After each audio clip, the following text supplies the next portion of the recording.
Abhimanyu movies देखने वाले सभी दर्शकों को भाई पवन मलिक मोखरा की हाथ जोड़ के राम राम। भाई आज हमारे साथ जुड़े हैं ओल्ड इज गोल्ड स्टार रागनी कलाकार, मल्टी टैलेंटेड रागनी कह लो, जागरण कह लो, डीजे सॉन्ग कह लो और साथ के साथ भजन कीर्तन। ओल्ड इज गोल्ड बिल्कुल प्रॉपर मल्टी टैलेंटेड कलाकार। और बहुत सारे कमेंट भी आए भाई इनसे मिलो, इनका इंटरव्यू करो। आज वो टाइम है। हमारे साथ जुड़े हैं स्टार रागनी कलाकार सुरेश नैनिया और वो आपकी मुलाकात करवाएंगे। आपके जो सवाल हैं वो इनसे पूछेंगे। सर नमस्कार। नमस्कार जी। स्वस्थ हो? बिल्कुल स्वस्थ है जी। परिवार अपना एकदम मस्त जी। तो सर मैं चाहूँगा एक बार आप अपना परिचय हमारे दर्शकों को दो। सबको नमस्कार है जी। सभी दर्शकों को मेरा नाम सुरेश नैनिया है और सन 1990 में मैंने रागनी गाना शुरू कर दिया था कंपटीशन में। उससे पहले तो मैंने काफ़ी पहले गाना शुरू कर दिया था। 1990 में मैंने रागनी गाना शुरू कर दिया था। सोनीपत डिस्ट्रिक्ट में नैना तातारपुर मेरा गांव है, इसलिए मेरे गांव के नाम से नैना से नैनिया के नाम से मेरे को जाना जाता है। हाँ जी, वहीं पैदा हुआ, वहीं पला बड़ा हुआ और पिताजी भी इसी लाइन में थे और हालांकि वो पसंद नहीं करते थे इसको, कलाकारी लाइन को, लेकिन मैंने अपने बलबूते पर, क्योंकि लगन लगी थी रागनियों की, तो मैंने गांव में हमारे पंडित सुबेराम जी गुरुजी हैं, उनसे हमने शिक्षा दीक्षा ली शुरू से ही। एक मेरा भतीजा होता था, दोनों ने हमने गुरु धारण किया था जी। सर फिर उनको ही क्यों किया? पंडित सुबेराम जी को आपने गुरु क्यों बनाया? क्योंकि गांव से बाहर हम निकले नहीं थे। एक ग्रामीण क्षेत्र में, मतलब आसपास में हमने कभी जाकर भी नहीं देखा था और रागनी क्या होती हैं, कैसे गाई जाती हैं, ये सलीका भी नहीं था। तो हमारे गुरुजी हैं, फिर हमारे दादा गुरुजी भी गांव से थे, वो उनको कभी कभी जैसे हमने गाते हुए देखा सुना, तो फिर हमने सोचा भाई इन्हीं को हम गुरु बना लें, क्योंकि बाहर का हमें इतना पता भी नहीं था। और ऐसी बात नहीं, हमारे गुरुजी गुणी आदमी हैं। हमारे दादा गुरु जो ना उत्तर प्रदेश में बड़ा उनका नाम हुआ है और लक्ष्मी चंद की प्रणाली से, मांगेराम की प्रणाली से जो है ना हमारी प्रणाली जो है ना जुड़ी हुई है जी। तो सर आपके पिताजी भी इस लाइन में थे, इसीलिए आपका भी मन यहाँ जुड़ गया? देखो, ये तो गुण होते हैं किसी भी संतान में, किसी भी पीढ़ी में, कोई भी चाहे गुण हो, कभी ना कभी तो मतलब जो उनको बोलते हैं जेनेटिक बोलते हैं, जैसे वो गुण आ ही जाते हैं। तो पिताजी भी गाते भी थे और अभिनय भी करते थे उस टाइम में, और उन्हीं की बदौलत हो जी। तो सर रागनी ही क्यों? क्योंकि जो चीज़ देखी है हम उन्हीं को महसूस कर सकते हैं, उन्हीं को अनुभव कर सकते हैं। उससे पहले हमने कुछ देखा ही नहीं था। गांव में एक टेलीविज़न हुआ करता, उसमें चित्र आता था, गाने भी हम उस टाइम सुना करते, रेडियो पर गाने सुना करते। तो मोस्टली तो ग्रामीण परिवेश में रागनी ही ज़्यादा गाई जाती थी, इसलिए रागनी की तरफ रुझान चला गया जी। तो थोड़ा हाँ स्टार्टिंग का अनुभव बताओ। स्टार्टिंग का अनुभव, मैं 4th क्लास में पढ़ता था। गाँव में प्राइमरी स्कूल है, अब तो मिडल हो गया हो। तो मैं 4थी क्लास में जब पढ़ता था, तब उस टाइम एक रागनियों का गुच्छा था चौधरी जाट मेर सिंह के नाम से। तो उसमें मेर सिंह जी की तस्वीर, उसमें बड़ी बड़ी मूछें, वो गुच्छा कहीं से मेरे को मिल गया और गुनगुनाते हम शुरू से थे। जैसे सांग भजन गांव में आए तो कई कई चीज़ें, लाइनों को गाते रहना, वो शुरू से लगन थी। लेकिन 4थी क्लास में जहाँ तक मुझे याद है, मैंने खड़ा होकर बाल सभा में रागनी पढ़ के उसमें से गाई थी जी। तो उसके बाद कितने दिन तक ये बाल सभाएं चली? बाल सभा तो फिर टीचर्स ने मेरी आवाज़ सुनी, बड़ी सराहना करने लगे कि 2-2 रुपया भी देने लगे, फिर फ्री में जैसे किताब कापी भी देने लगे। फिर मेरा मनोबल बढ़ता चला गया और उसके बाद गांव में जो ना हमारे पंडित सुबेराम गुरु जी हैं, उनको मैंने सुना, फिर हमने जो ना गुरु धारण कर लिया। फिर सर प्रोग्राम करने लगे लगभग गाँव गवंडा में? हाँ, जैसे वो गुरुजियों के पास आते थे प्रोग्राम, भाई किसी का छट्टी हो रही है, किसी का मतलब जन्मदिन का तो खैर इतना ट्रेंड नहीं था, कोई ब्याह शादी है, कोई भी खुशी है, कुआ पूजन है, तो उसमें पार्टी को बुला लिया करते। हम भी छोटे छोटे थे, हम भी चले जाया करते, अपना गाते थे, नंबर आ जाता। हाँ, 1-2 रागनी जैसे गाते थे। तो ये चांस की बात है, जब मैं गाया करता तो न्यू कहा करते इसे छोरे की सुनवाओ भाई, इसे छोरे की सुनवाओ जी। सर फिर बड़े स्टेज की तरफ कैसे बढ़े? बड़े स्टेज की तरफ तो जैसे जुआ गांव में मैंने मैट्रिक करी थी, वहाँ रामलीला होती थी। तो रामलीला होती थी, रामलीला में मैंने अभिनय भी करे और वहाँ जो है ना सबसे बड़ा मंच मुझे वहाँ मिला, क्योंकि जन सैलाब बहुत आता था रामलीला देखने के लिए। इंटरटेनमेंट का जो एक मीडियम होता था वो मेन साधन था। हाँ, वो मतलब जैसे रामलीला हुई, ड्रामे हुए, रागनियाँ हुई, ये चीज़ें ही मनोरंजन का साधन हुआ करते, तो गाँव गुआंढ की बहुत पब्लिक इकट्ठी हो जाया करती।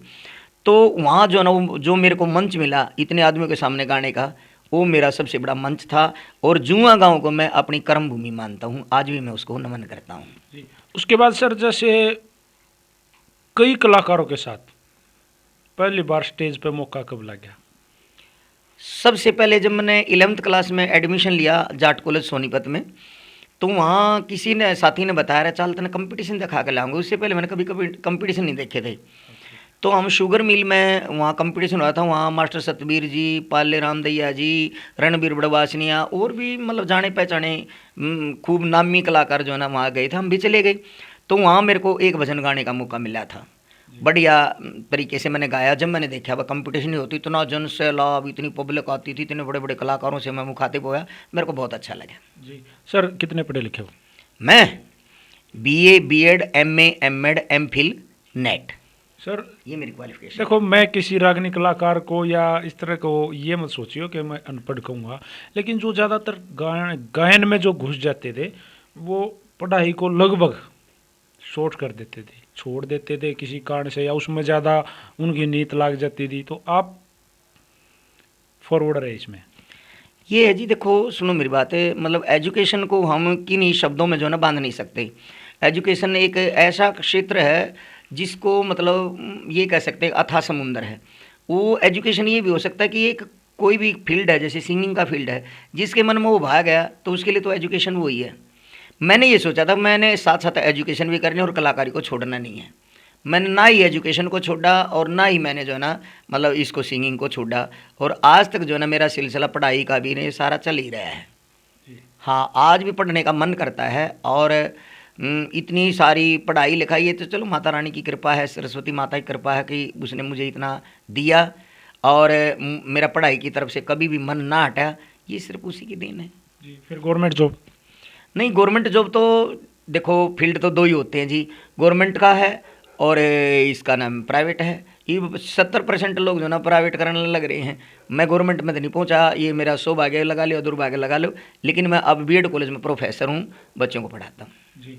सर फिर जैसे भाई एक रागनी का मौका मिला अपने शुगर मिल में, उसके बाद वही मंच उच्च लेवल पर कब मिलने लगे?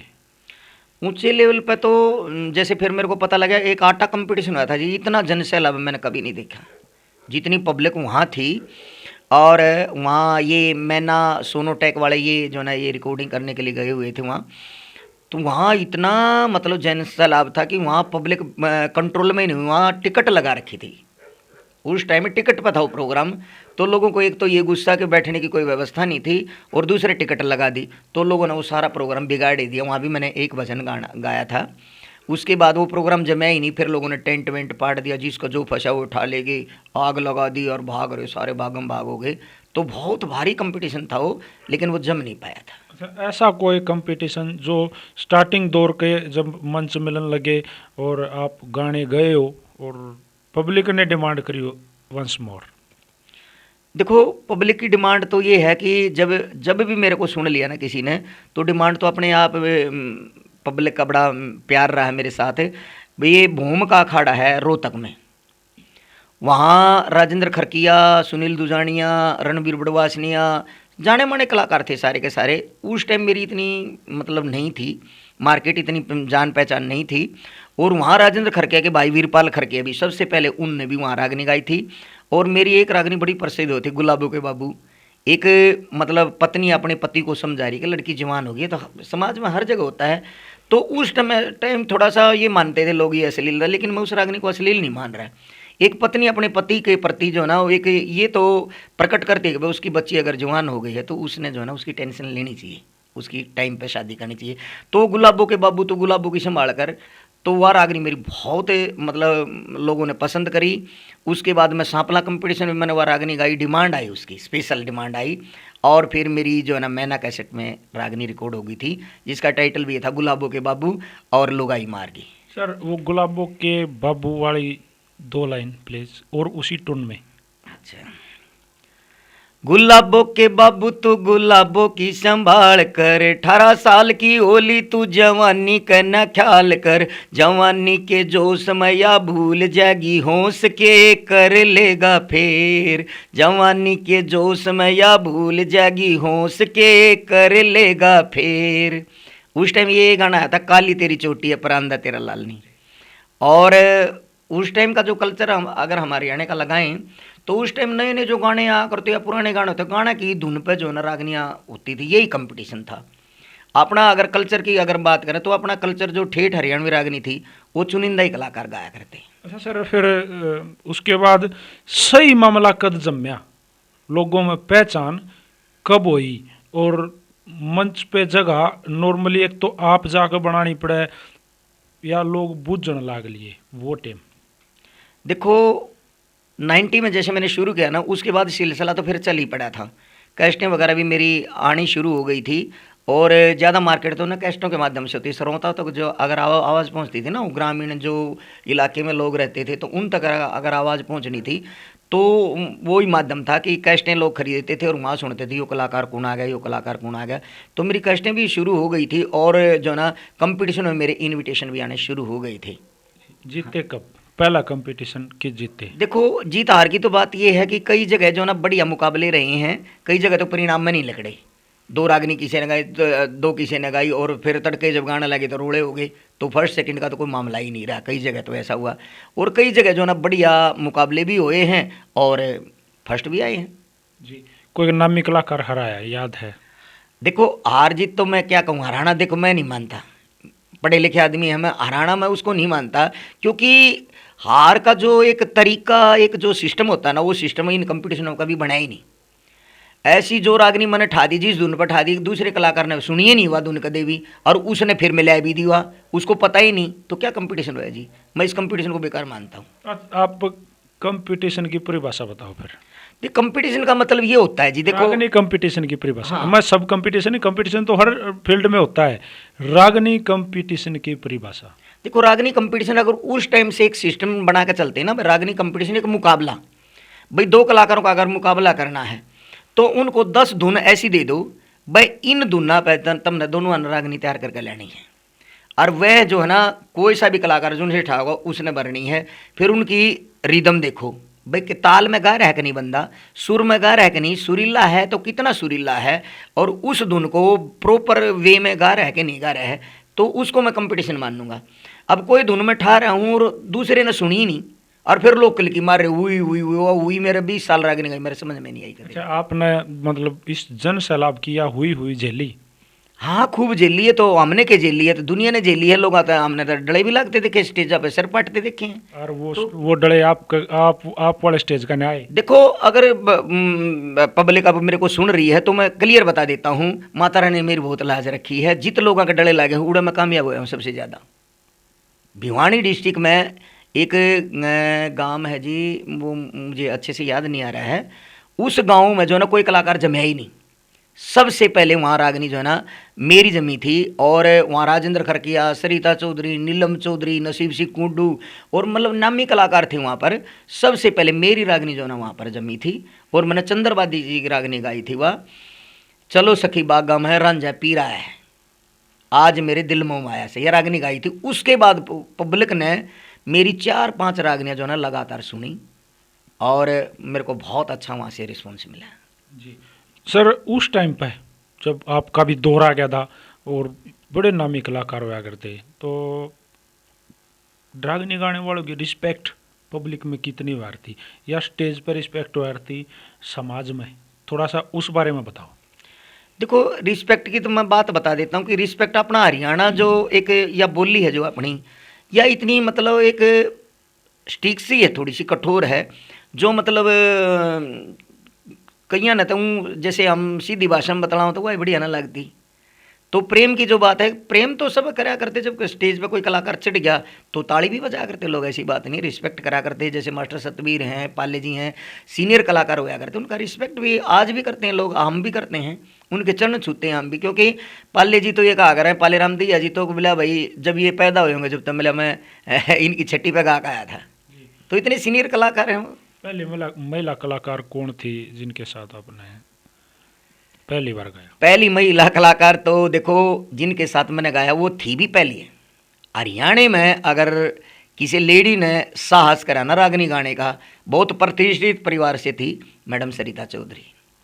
सरिता चौधरी से पहले कोई लेडी जो ना वो सिंगर हरियाणा में नहीं आई, और उसने इतनी हिम्मत जुटाई, इतना साहस दिखाया, इतने पढ़े लिखे परिवार से और बहुत नामी परिवार से जो ना वो रिलेटेड थी, और इसके बावजूद भी उन्होंने रागनी गाई राजकिशन जी के साथ।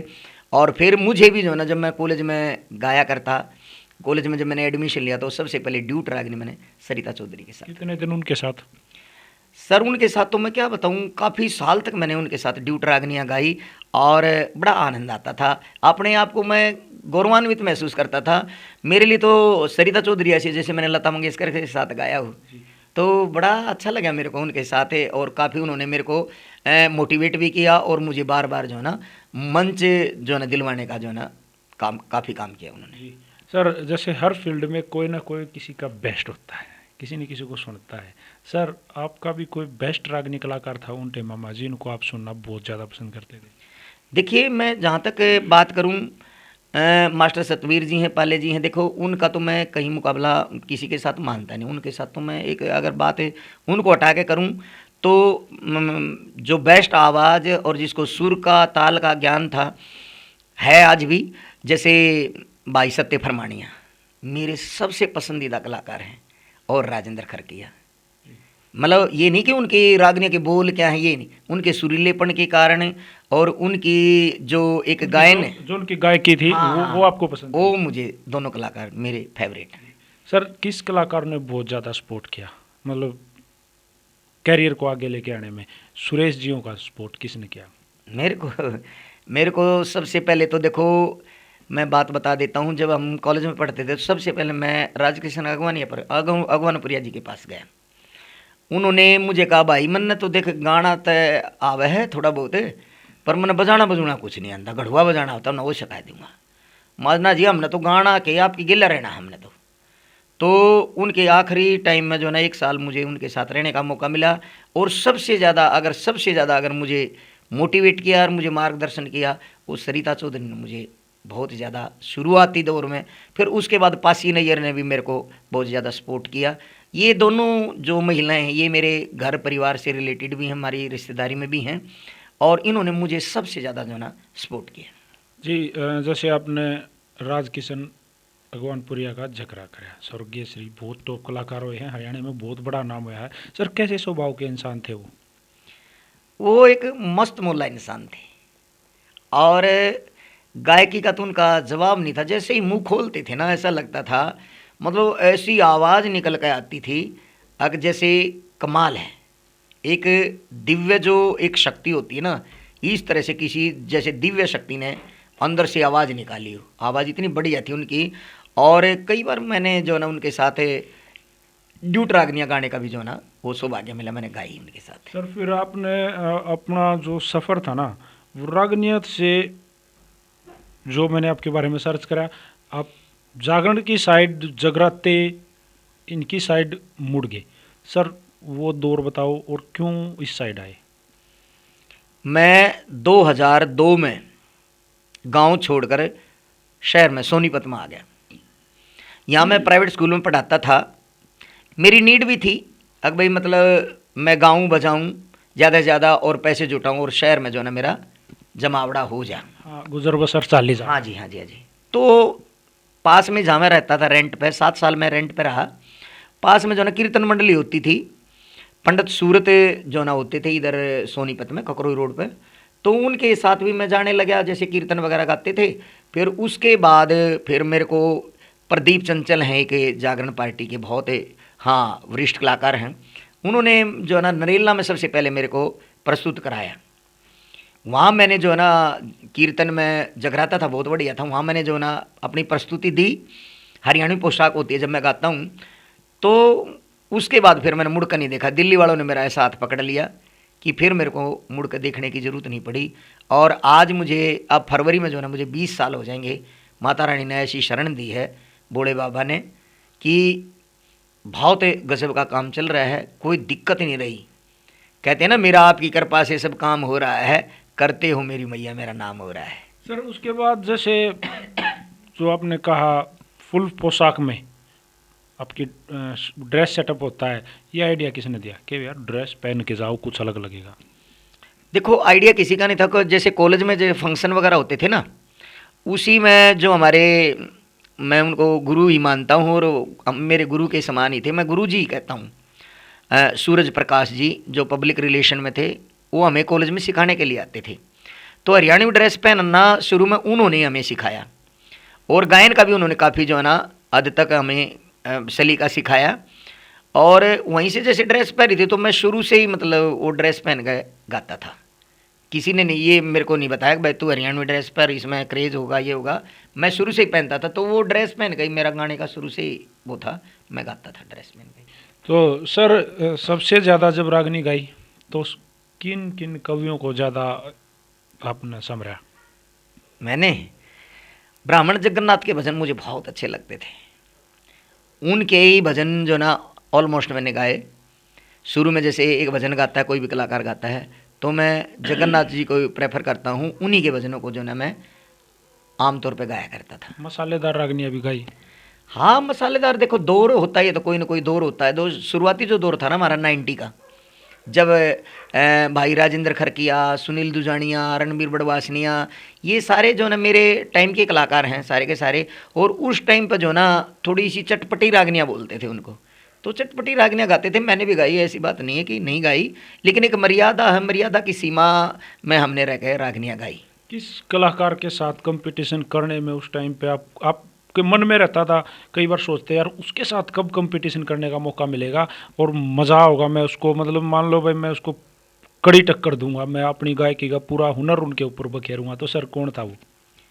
ऐसी तो खैर मेरी कभी चाहत नहीं रही, क्योंकि हमें अपने टैलेंट पर विश्वास था। हम तेनू कह दिया करते भाई जिस गेला नंबर लाते हो ना उससे गेला ला दो, मैंने कोई दिक्कत नहीं है। मैं तो फ्री गा लिया कर, फ्री स्टाइल जैसे होती है ना वो या करता है। मैंने जगबीर कारूरिया का एक इतना नाम होया है, पंडित जगन्नाथ के शिष्य रहे हैं वो, मैंने उनके साथ भी गाई रागनी दिल्ली में।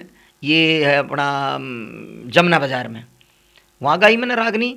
और रणबीर बड़वासनिया के साथ गाई रागनी मैंने, राजेंद्र खरकिया के साथ भी गाई रागनियाँ, राकेश कलोई के साथ भी गाई रागनियाँ, मास्टर पाल्ले और इन सब के साथ मैंने रागनियाँ गाई हैं।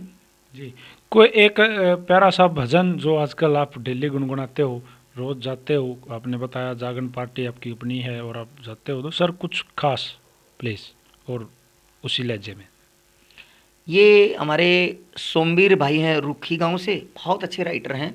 उन्होंने एक भजन लिखा था कृष्ण भगवान का, जब सुदामा जो है ना मिलने के लिए जाता है ना कन्हैया जी से, तब कन्हैया उससे पूछते हैं अपने गले से लगा के कि इतनी दिन में तू आया भाई सुदामा, अरे तने बीच में याद नहीं आई मेरी? तो सुदामा को कन्हैया जी कुछ कह रहे हैं, हे रबण कहने तू चांद दूज का आके दिया दिखाई, बण कहने तू चांद दूज का आके दिया दिखाई, तेरे हंस हंस लाड लडा लूं आजा मेरे सुदामा भाई रे भाई, हो भाई रे भाई। जी सर, ये तो रागनी भी गढ़वे बंसू पे बहुत ज़्यादा गाई गई। हाँ हाँ, ये जहाँ भगवान से रिलेटेड कोई रचना होती हो तो उसको फिर हम भजन ही कह सकते हैं। हाँ जी सर, आज से पहले भी किसी चैनल पे आपने इंटरव्यू हुआ आपका, आपने किसी के साथ ऐसे? नहीं, आज प्रथम बार ये मौका मिला है मुझे, जो मैं एक किसी को इंटरव्यू अपना दे रहा हूँ, अपने विषय में बता रहा हूँ। इससे पहले मैंने कोई इंटरव्यू नहीं दिया। सर जैसे आज हमने आपसे कुछ बातें की, हमारी आपसी वार्तालाप कुछ राइट नहीं था, जो मन में आया पूछ लिया, आपने उनका बेबाकी से जवाब दिया। सर क्या आपकी नज़र में क्या अभिमन्यु मूवीज़ पे हमने और सुधार कर लेना चाहिए, क्या नहीं पूछना चाहिए, क्या और पूछ लेना चाहिए प्लीज़? देखिए अभिमन्यु म्यूज़ पे जो ना मूवीज़ है जो, उस पर इतनी अच्छी अच्छी चीज़ें, इतने इतने अच्छे कलाकारों के इंटरव्यू और जो अपने कल्चर से जुड़ी हुई चीज़ें हैं ना, वो पहले से इतनी सुधारजनक हैं कि उनमें कोई सुधार की आशंका नहीं है। बाकी ये है कि करते रहना, ये तो एक हमारा विधान भी है कि जितना हम करेंगे उतना ही जो है ना उसका प्रतिफल भी मिलेगा और उसका लाभ होता रहेगा। बाकी इस मूवीज़ इस चैनल पे जो है ना कोई त्रुटि नहीं मैंने आज तक देखी। जितने भी मैंने प्रोग्राम सुने हैं बहुत अच्छे तरीके से जो है ना ये प्रस्तुत करते हैं। जी सर, जब गाते थे रागनियाँ उसके बाद जागरण में आ गए, तो सर उसके बाद भी रागनियों में चले गए दोबारा, कभी जागरण कभी रागनी कभी जागरण ऐसा चला? देखिए, हमारे एक कवि ने कहा है कि पेट की खातर सब कुछ चाहिए कि दंगताना चाल है। जब तक हमारी सांस हैं, बच्चों की लालन पालन की जो चीज़ें हैं वो सारी की सारी हमारी जिम्मेवारी होती है। तो जब कलाकार है तो मैंने कभी ये नहीं देखा कि मैंने सांग में रागनी गानी है, मैंने कहीं मतलब किसी लेडीज़ की पार्टी में रागनी गानी है, मैंने अपनी पार्टी में रागनी गानी है। मैंने कभी ये ही नहीं देखा। आज अगर कीर्तन है वो भी एक गाना है, आज अगर मतलब रागनी है वो भी एक गाना है। तो इसमें गायन में तो कोई दिक्कत ही नहीं है। जिस तरह का प्रोग्राम आ जाए उसी तरह का मैं गा लेता हूँ, मुझे कोई जैसा दिक्कत था उसा गाया। नहीं। जी जी जी बिल्कुल। जी, तो सर यादाश्त कितनी रही आपके? आप कितने भजन याद रहते हैं आजकल, और कितनी रागनियाँ उस टाइम पे याद होती थी, किस्से, देखिए, सांग, ऐसे ये चीज़ें याद होती थी? जहाँ रागनियों की बात होती है ना, उस टाइम जब हम रागनियाँ गाते थे तो रागनी जो है ना पटक नहीं गाई जाती थी, सारी कंठस्थ होती थी। पहले हम रागनी कंठस्थ करते थे, उसके बाद ही जो है ना उसको को मंच पे प्रस्तुत करते थे। लेकिन आजकल जो ट्रेंड चल रहा है, ये लोग डायरी बना रहे हैं, उन डायरियाँ मतलब पढ़ पढ़ के गाँव है, पाठशाला खोल ले, हमारे बस की नहीं थी ये बात है। और रही जागरण की बात, 20 साल हो गए मुझे जागरण में गाते हुए, आज तक मैंने एक भी लाइन पढ़ के नहीं गाई। याद है सब कुछ? सब कुछ याद होता है, उस माता रानी की कृपा है। मुझे पढ़ के गाने में बड़ा मतलब ये लगता है कि जैसे हमारी जो आदि जो चीज़ है ना वो उसी पढ़ने पढ़ने में रह जाए। तो आपके साथ वो साथी कलाकार हों तो गए ना जो जिनकी ये शैली है? हाँ, हमारे साथ जो 2 लड़के रहते हैं मेरे साथ है पीछे, जो डांस भी करते हैं, वो कोर्स भी बोलते हैं और उसी हरियाणवी परिधान में ही होते हैं। तो वो देख के गाते हैं? ना, मेरे मेरे साथी ना ना बिल्कुल भी नहीं। सब सब ओके रिपोर्ट है? ओके रिपोर्ट है। और आप कभी देख लेना, प्रत्यक्ष देख लेना, मैं 4 घंटे गाऊँ 5 घंटे गाऊँ लगातार, मेरी गाने की जो ना अब भी एक लिमिटेशन नहीं है कि मैं कितने घंटे गा सकता हूँ कंटिन्यूटी में। कितनी एज हो गई आपकी? एज मेरी 50 के आसपास होगी। सर एज फैक्ट नहीं हुआ आवाज़ में? देखो, थोड़ा बहुत तो एज फैक्टर आता है, लेकिन मैं नहीं मानता इस बात को, क्योंकि आज तक मैंने कोई नशा या कोई इस तरह की स्मोकिंग वगैरह नहीं किया। अनुभव भी काम आता है, अब अनुभव हो गया। हाँ, अनुभव तो होता ही है। देखो, कोई चीज़ ऊपर लेके जानी है, उसको किस अंदाज में गाना जहाँ आवाज़ भी ना फटे और पब्लिक को ये भी ना लगे कि भाई इसकी आवाज़ टूट रही है, तो अनुभव भी हो गया है। और क्या नाम है, जो नशा वगैरह जो होता है उससे आवाज़ हमारी ख़राब हो जाती है कई बार। तो मैंने कभी नशा नहीं किया अपनी लाइफ में। तो आपने भी अपना कोई शिष्य बनाया, आपके पास भी कोई शिष्य आया, आपने भी किसी को तैयार करा, तराशा? हाँ, जैसे जागरण में जैसे हम रागनियाँ गाते थे उस टाइम भी जो ना कई लड़के जो ना वो नाम लिया करते, लेकिन वो लगन नहीं हो पाई जो गुरु के प्रति समर्पण की भावना होती है। भाई गुरु से सीखना है। आजकल जो ना किसी शिष्य से ये उम्मीद नहीं लगा सकते कि वो रिस्पेक्ट करेगा हमारा, हम उसको सिखाएंगे। तो इतनी बैठक गुरु को मतलब टाइम देना, सीखना, कला के लिए टाइम तो चाहिए ना।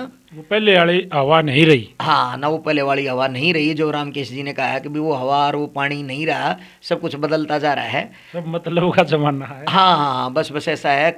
मतलब आजकल शिष्य आवा है, एक दिन आओ नहीं सोचा है, बस एक के दिन में तू ऐसा कलाकार बन जा, इस गुरु के ऊपर हाथ फेर जा। तो ये गायन जो छोटी चीज़ नहीं, गा ना गा, अगर गाना आता तो गा, ना तो ना गा। तो गाना एक समर्पण की भावना, एक त्याग की भावना है, एक कुर्बानी है। जब हम त्याग नहीं करेंगे ना गुरु के प्रति, तो ये विद्या इतनी आसान नहीं है। आगे की क्या तैयारियां हैं सर? आगे की तो तैयारियां ये है कि कुछ तो कोरोना कर रहा है तैयारियां जी। 2 साल तो कोरोना की तैयारी कर रहे हैं। कलाकारों का तो ऐसा हाल हो गया जी, बहुत बुरा हाल हो गया, क्योंकि कुछ कलाकार जो है ना इसी पर डिपेंडेड है। हम तो पढ़ा रहे हैं, चाहे प्राइवेट ही पढ़ा रहे हैं, लेकिन जो कलाकार इस पर डिपेंडेड हैं, इसी के सार अपना रोजी का कमा रहे थे बेचारे, उनका तो बहुत बुरा हाल हो गया जी। खाने कुत्ते खीर, वो कहा नहीं रहे, खाने कुत्ते खीर। बहुत बुरा हाल हो गया। देखिए, कलाकारों की जो मैं अगर बात करूं तो भगवान ने उनके प्रति जो है ना थोड़ी सी दया की भावना रखनी चाहिए, और अपने जो है ना उसमें रहना चाहिए, अपने सानिध्य में रखना चाहिए। जी, ये थे हमारे साथ, जैसे मैंने पहले बताया, old is gold multi talented कलाकार सुरेश न्याणिया जी। हमने इनसे मुलाकात करी और हमारी आपसी वार्तालाप आपके सामने है। Sir, thank you very much, समय दिया आपने और सभी बातें बिल्कुल बेबाकी से बताई। धन्यवाद जी, आपका भी। अभिमन्यु मूवीज़ जो है ना, उसका मैं आभार प्रकट करता हूँ, जो मुझे इस काबिल समझा कि वो आए और मेरी सारी जो हिस्ट्री थी, जो मेरे बारे में जो टैलेंट था वो पूछा। उनका भी मैं हृदय की गहराई से अभिनंदन करता हूँ। धन्यवाद जी। वही सभी भाइयों को सुरेश जियों की तरफ से और पवन मलिक मोखरा की तरफ से नए साल की भी राम राम। हाथ जोड़ के एक बार और पुनर् दोनों की तरफ से राम राम। और भाई स्वस्थ रहो और नई नई बीमारियाँ हैं, बच के रहो। हाँ, मास्क लगाओ, मास्क वगैरह जो लगाना हाँ, लगाओ। हाथों को साफ रखो, साबुन से धो बार बार, हाँ और जो है ना अपनी दूरी बना कर रखो। जी, जो इनके टर्म एंड कंडीशन है उनको पूरा फॉलो करो। और भाई ऐसे ही हम अपने चैनल पर किसी न किसी खास शख्स को, किसी खास शख्सियत को लेके आते रहेंगे। प्यार बनाए रखियो सारे भैया ने। राम राम, नमस्कार। सर, एक राम राम आप भी ठोक दो। हाँ जी, हाँ जी, सबको राम राम, सभी श्रोताओं को, दर्शकों को राम राम। और इसी तरह से इस चैनल पर नए नए कलाकार आते रहते हैं और गणमान्य व्यक्तियों के भी ये जो ना इंटरव्यू वगैरह लेते रहते हैं। और इस चैनल को देखें, सब्सक्राइब भी करें, लाइक भी करें और इसमें ज़्यादा से ज़्यादा जुड़ें, क्योंकि इसमें आपको बढ़िया बढ़िया कलाकारों के जो ना वो उसके चरित्र चित्रण के बारे में जो ना बताया जाता है। सभी भाइयों को राम राम। जय हरियाणा, जय हरियाणवी, जय हिंद।